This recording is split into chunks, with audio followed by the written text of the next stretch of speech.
अगुवाई कर रहे प्लेसमेंट के लोग थे ना, लोक जुम्बिश के कर्मचारी भाइयों और बहनों, देखो ये तो आपके साथ बहुत बड़ा अन्याय हुआ है। उस समय लोक जुम्बिश को मर्ज कराने वाला मैं ही व्यक्ति था और साथ में पैरा टीचर भी थे। उस समय मुख्यमंत्री वसुंधरा राजे जी थी और जब उनका चौथा साल आया तो उन्होंने उस समय उस वर्षगांठ पे घोषणा की थी। तो 948 में से उसके बाद भी कुछ लोग उनके रह गए थे और आप लोग भी रन किया है। मुझे पूर्ण उम्मीद है कि आपका ये आंदोलन सफल होगा। जब राजस्थान की हाईकोर्ट की single bench, double bench, supreme court, क्या उसके बाद हम कोई संयुक्त राष्ट्र कोर्ट में जाएंगे क्या? हिंदुस्तान में सबसे बड़ी सुप्रीम कोर्ट होती है और सुप्रीम कोर्ट के बाद भी अगर राजस्थान की सरकार आपको नियमितकरण नहीं कर रही है तो राजस्थान की सरकार से पहले बात की जाएगी। मौका पड़ा तो कभी दो हाथ ही किए जाएंगे। दोस्तों, आप निश्चित रहे, जब कानून से आप जीत गए, अब आपकी अड़चन कहाँ है, क्या नहीं है। ये बोरा जी हमारे आबिद भाई रोज फोन करते रहते हैं, बीकानेर वाले बात 2 बजे आना, फिर हमारे मियाँ जी का फोन आ गया जल्दी आ जाओ, और मैं जल्दी आते पोलो बैठी में बारिश हो गई। कोई बात नहीं है, देखो संघर्ष है, संघर्ष कभी भी खाली नहीं जाता है। दोस्तों, संघर्ष करने वालों को कभी हार नहीं होती है। और आपने तो इतना साल घर घर घूम के एक एक परिवार की सेवा की है। अनिल बोरदिया साहब बहुत पुराने आदमी थे, उन्होंने जिन जिन को भर्ती की वो सारे रेगुलाइज हो गए। आपका रेगुलाइज बाकी रह गया है। क्या पकड़ा भगवान हमारा इंतजार कर रहा होगा कि आज महेश भगवान चल लो और आप इनका भी उद्धार कर दो। आपके ज्ञापन की कॉपी देना मेरे को। जहां जहां अड़चन राजस्थान सरकार में आएगी उस अड़चन को अपन दूर करेंगे। अब आपका फैसला क्या है मैं वो देखूंगा कि सुप्रीम कोर्ट क्या कहता है, हाई कोर्ट क्या कहता है। कोई प्रार्थना करने की बात करता है कि डायरेक्ट फैसला दे दिया कि नहीं, इनको नियमित कर दिया जाए। कोई लोचा होगा तो उसको दूर करेंगे, क्योंकि कानूनी प्रक्रिया शिक्षा के रूप में है। हाँ, जोरवाल है जो आप, ठीक है, जोरवाल साहब मैडम से बात कर लेंगे। चाहोगे तो कृष्ण कुणाल से बात कर लेंगे, चाहोगे तो चीफ सेक्रेटरी साहब से बात कर लेंगे। आपके केस की पूरी पैरवी की जाएगी। अब जितने दिन आपने तकलीफ पाई है उसका तो मैं जिम्मेदार नहीं हूं, लेकिन अगर आगे तकलीफ होगी तो उसका मैं जिम्मेदार रहूंगा। दोस्तों, आपके लिए, आपके हर सुख दुख में हमेशा आपके साथ खड़ा रहूंगा।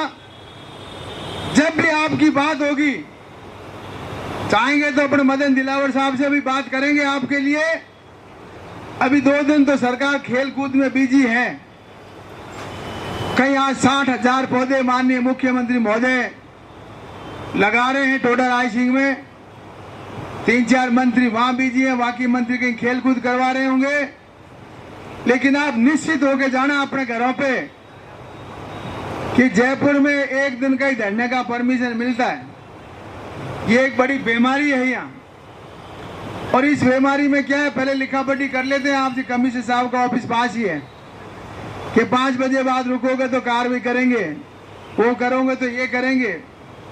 कि राजस्थान की सरकार को सोचना चाहिए कि अभी पिछले दिनों यहाँ एसआई भर्ती को लेकर, निरस्त करने को लेकर लंबा धरना चल रहा था 123 दिन का, तब उनको परमिशन कैसे मिली। और आज हमारे साथी जब धरना में आते हैं तो 1 दिन की बात करते हैं, और 1 दिन भी वो है दोस्तों के शुक्रवार है। आप कभी भी आके धरना लगाओ, सोम मंगल बुध को लगाओ। उस समय सारा मंत्रिमंडल यहाँ रहता है, सारी सरकार रहती है, फिर गुरु से लेकर शनिवार तक अपने अपने क्षेत्रों में मंत्री एमएलए सब भाग जाते हैं। इस कारण से आज मुझे लगता है कि आपको कोई मिलने वाला नहीं है। किसको ज्ञापन देना है आपको?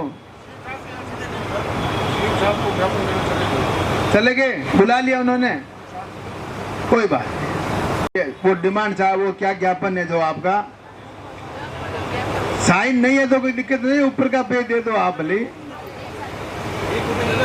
इसलिए मैं एक बात और कहता हूं, आपको धीरज और धैर्य बनाए रखें, अपने संघर्ष के लिए हमेशा तत्पर रहें और एक दूसरे की मदद के लिए आगे रहें।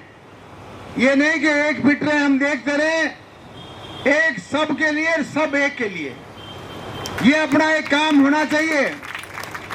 क्योंकि ये आप लोग तो जितने सालों से आप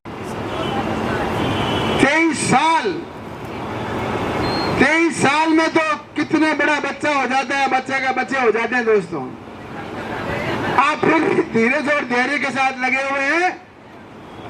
मैं आपका बहुत बहुत धन्यवाद करता हूं कि आपने अपने लगन को, इस संघर्ष को छोड़ा नहीं है, और नहीं छोड़ने के कारण ही ऐसा दिन है कि आज आप लोग जयपुर की धरती में बैठे हुए हैं। मैं पुनः आप सबका बहुत बहुत आभार व्यक्त करता हूं और आप सबको यह आश्वासन देके जाऊंगा दोस्तों, बहनों और भाइयों, कि आपके हर सुख दुख में, हर आपकी मांग पर आप मुझे जब भी याद करेंगे, मैं आपके साथ कंधे से कंधा मिलकर चलाकर साथ रहूंगा दोस्तों। लोगों को परमानेंट क्यों नहीं करेगी आप में, उनमें क्या फर्क था? कोई मानदेय पे थे, आप भी मानदेय पे थे, कोई फर्क नहीं था। ये राजस्थान की सरकार की कोई त्रुटि हुई है, उस त्रुटि को सुधारा जाएगा। और मैं पुनः जीना है तो मरना सीखो, कदम कदम पे लड़ना सीखो। अगर दिल में जीने का जज्बा है और हम मरने से डरते हैं तो आप जिंदा नहीं रह पाएंगे दोस्तों। ये कुदरत का कानून है, डरने वालों को लोग बहुत डराते हैं और बदमाश से हम खुद ही मुंह छुपा के चलते हैं। इसलिए हिम्मत और हौसला रखें। अगर ऐसी नौबत भी आ जाए कि हमको कर गुजरना है तो दोस्तों आपको कर गुजरना ही होगा। इसलिए आपका बहुत बहुत धन्यवाद कि इस बारिश के मौसम में आप 600-700 किलोमीटर दूर से पधारे।